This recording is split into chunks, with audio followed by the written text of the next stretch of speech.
तो भाई the vaccine war cinema घरों में आ चुकी है और आ क्या चुकी है पूरी तरीके से, इसकी पनौतियां भी लग चुकी हैं। जब मैं आपको इसकी कलेक्शंस बताऊंगा 1 और 2 दिन की, हंस हंस के पूरी तरीके से लोटपोट हो जाओगे। लेकिन उससे पहले जरा बात करना चाहता हूं विवेक रंजन चड्डीधारी अग्निहोत्री के बारे में। पिछले साल एक मूवी लेकर आया था जिसका नाम था कश्मीर फाइल्स। उस मूवी से एक प्रोपेगेंडा चलाया गया, लोगों के बीच में डिवाइड क्रिएट किया गया, कश्मीरी पंडितों के हित की बात करी गई। पिक्चर ने 300 करोड़ से भी ज्यादा कमाए, लेकिन विवेक रंजन चड्डी बुलशिट अग्निहोत्री ने कश्मीरी पंडितों को कितने पैसे दिए? इसमें से दिल बटा सन्नाटा, जीरो, सिफर, कुछ भी नहीं दिया। उसके बाद भाई साहब को लगा कि अब मैं ओपनहाइमर बन जाता हूं इंडिया का, और ये एक बायो फिल्म लेकर के आए हैं जिसका नाम है वैक्सीन वॉर। इसमें दिखाया गया है कि इंडिया की जो वैक्सीन थी, यानी कि कोवैक्सीन, जिसको भारत बायोटेक ने बनाया था, उसको बदनाम करने के लिए फौरन ताकतें लगी पड़ी थी। हमारे देश के साइंटिस्ट को बदनाम करने के लिए फौरन ताकतें लगी पड़ी थी, फलाना ढिमकाना। लेकिन इसके बीच में मोदी जी जो थे वो साइंस की जीत की बात कर रहे थे। मतलब यहां पर भी वही प्रोपेगेंडा कूट कूट कर भरा हुआ है। अब खैर यहां पर बहुत ज्यादा प्रॉब्लम है विवेक रंजन अग्निहोत्री को फॉरेन ताकतों से या फिर इंटरनेशनल चीजों से, लेकिन भाई साहब को ऑस्कर अवार्ड जीतने की पूरी इच्छा थी। इसको कहते हैं हिपोक्रेसी की सारी सीमाएं लांघ देना। खैर अब मैं आपको एक जोक सुनाता हूं जो कि फिल्म की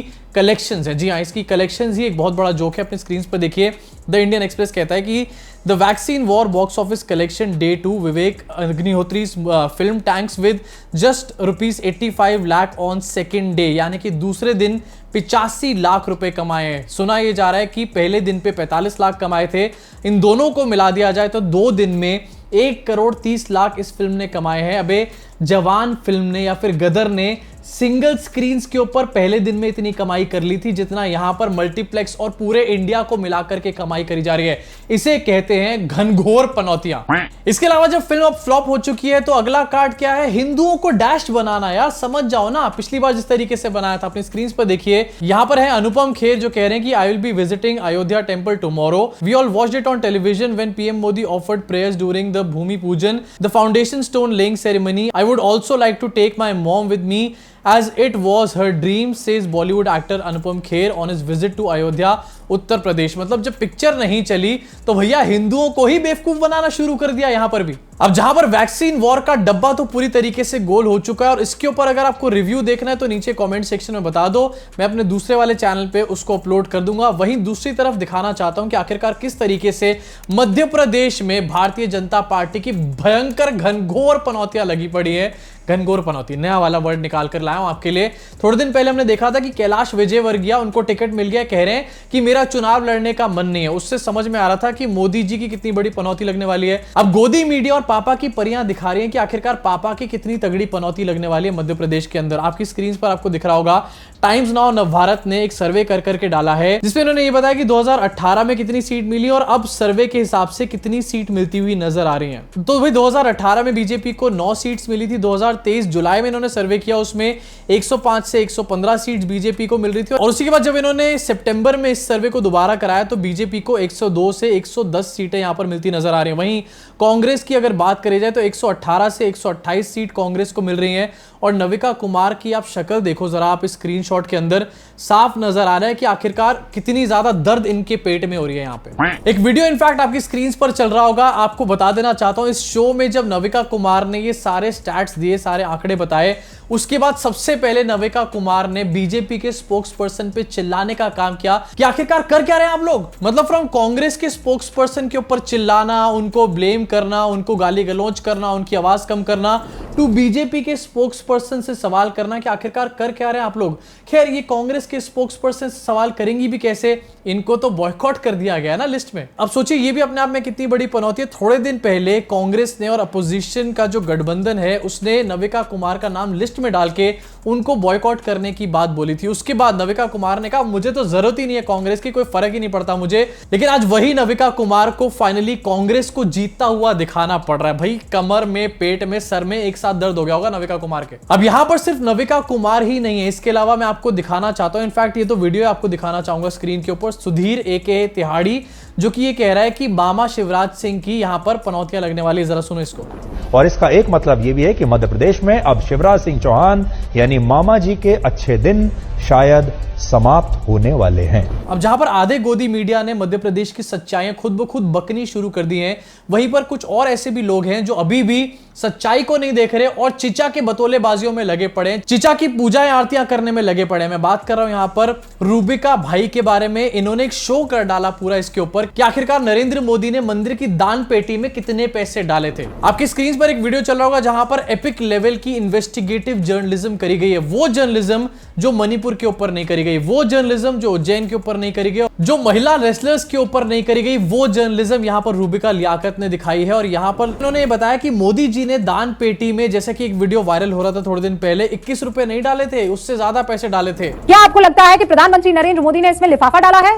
और अगर आपको लग रहा है कि लिफाफा डाला है, क्योंकि ये विजुअल आप जरा गौर से देखेंगे तो कुछ ऐसा निकल कर आ रहा है। ये जो आपको ये जो इलाका दिख रहा है, ये 200 रुपए के नोट वाला इलाका है और अंदर कुछ गड्डियां हैं। अगर मान लीजिए 21 रुपया होता तो वो तो स्लिप हो जाता ना, लेकिन वो गड्डी है, आप देखिए। और इसीलिए प्रधानमंत्री नरेंद्र मोदी उसको पुश कर रहे हैं ताकि वो अंदर की तरफ चला जाए। अब अगर गड्डी होगी तभी तो पुश करना होगा। मान लीजिए केवल 21 रुपए या लिफाफा होता तो ये देखिए, आपको वहां पे पट्टी भी दिखाई देगी, ये है और इसके पीछे कुछ और नोट है।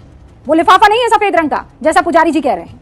सफेद रंग का लिफाफा नहीं है, वो इस तरीके से एक गड्डी है रुपयों की जो अंदर दान की जा रही है, बिल्कुल इसी अंदाज में। अब ये जर्नलिज्म है या फिर चीचा स्कूल ऑफ एक्टिंग के स्टूडेंट्स हैं जो कि अपनी एक्टिंग की प्रदर्शनी यहां पर दिखा रहे हैं, मुझे समझ नहीं आ रहा। लेकिन अगर ये चीचा स्कूल ऑफ एक्टिंग की प्रदर्शनी है तो भैया इसको मात देने के लिए आ चुके हैं सामने के अन्नामलाई, जो कि बीजेपी के स्टेट प्रेसिडेंट है तमिलनाडु के। उनका रिसेंटली एक वीडियो वायरल हो रहा है और मैं कुछ नहीं बोलूंगा भाई, ड्रामेपंती की भी हद होती है। जरा देखो इसको, चोट किसी और हाथ में लगी और पट्टी किसी और हाथ में बनवा रहे हैं। भाई ये अलग लेवल पे पहुंच चुके हैं।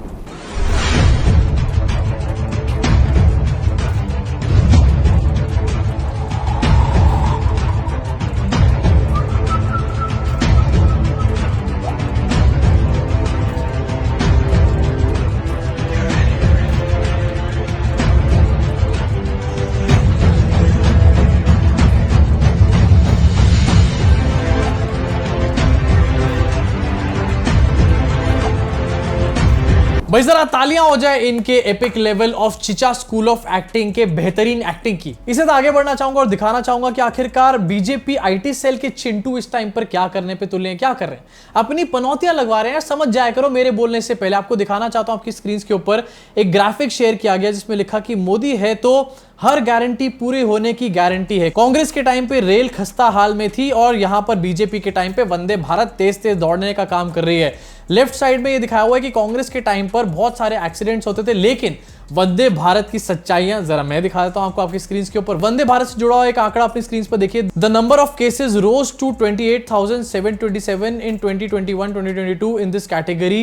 There were 26,180 incidents in 2020 and 2023 as of January 23, 2023। यहां पर बताया जा रहा है कि 28,000 एक्सीडेंट्स हो चुके हैं जहां पर वंदे भारत ने किसी गाय को उड़ाने का काम किया। और ये तो मैं कतई नहीं भूलूंगा कि थोड़े दिन पहले चिचा ने वंदे भारत को हरी झंडी दिखाई, उसके अगले दिन वंदे भारत ने गाय को उड़ाया।